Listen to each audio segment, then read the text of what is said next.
Welcome back to another episode of the LBCA Pulse, the pulse of the cannabis industry in Long Beach. I'm your host, Steven Contreras, and today I have some updates for you. The LBCA has moved in defense of legal operations and safe access since 2012. Coming out of 2019 and 2020, nothing has changed. In 2019, the LBCA championed Cannabis Tax Modernization. What does that even mean? It means that the organization successfully lowered taxes from 6% to 1% across manufacturing, distribution, and laboratory licenses. This significant and monumental move allowed cannabis businesses to open, operate, hire social equity employees, create sustainability within the Long Beach cannabis industry, and broaden the tax base. Did you know that there was a $6 million cannabis tax surplus in the city of Long Beach? Then boom, COVID hit. The LBCA stepped up and created public health-focused safety precautions and implemented them throughout our membership. We advocated for cannabis workers to be put on the essential workers list. This year, cannabis became essential to society. Then, much needed civil uprising took place. Being comprised of human rights advocates, the LBCA stood in support.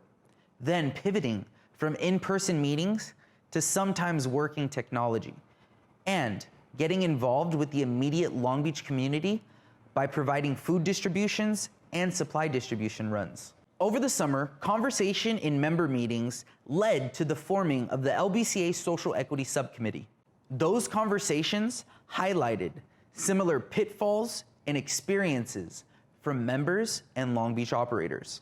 Current cannabis social equity programs are not set up for success, but failure, or create vulnerability to predatory financiaries.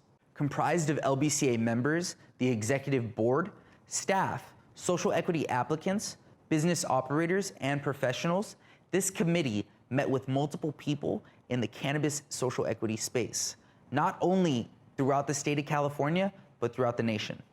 In November of 2020, the LBCA sent out a policy paper to city elected officials and staff summarizing the work of the LBCA. The paper included the following recommendations.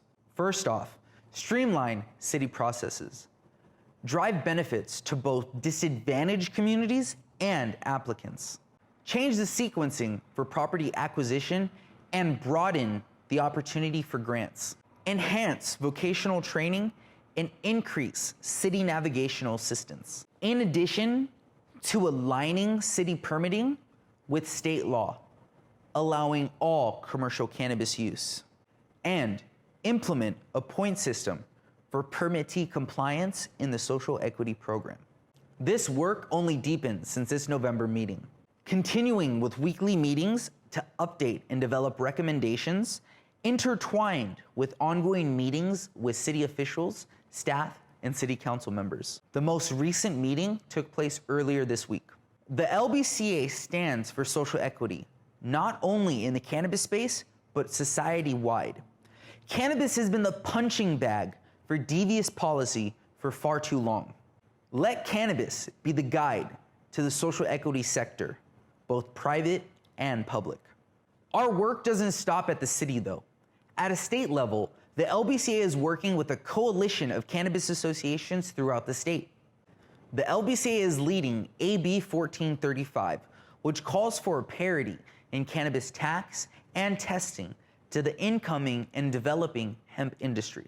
We are also leading the amendment discussion for SB 235. We would like to extend our gratitude to Senator Lena Gonzalez for the leadership and representation of Long Beach at the state level. The LBCA supports SB 603, which will provide a deferral or waiver of an application fee, a licensing fee, or a renewal fee for other needs-be applicant or licensee. We also have support for AB 1138 and SB 59. If SB 235 is amended, it will also have the LBCA support. Thank you for tuning in to another episode of the LBCA Pulse, the pulse of the cannabis industry in Long Beach. I'm your host, Steven Contreras. Until next time.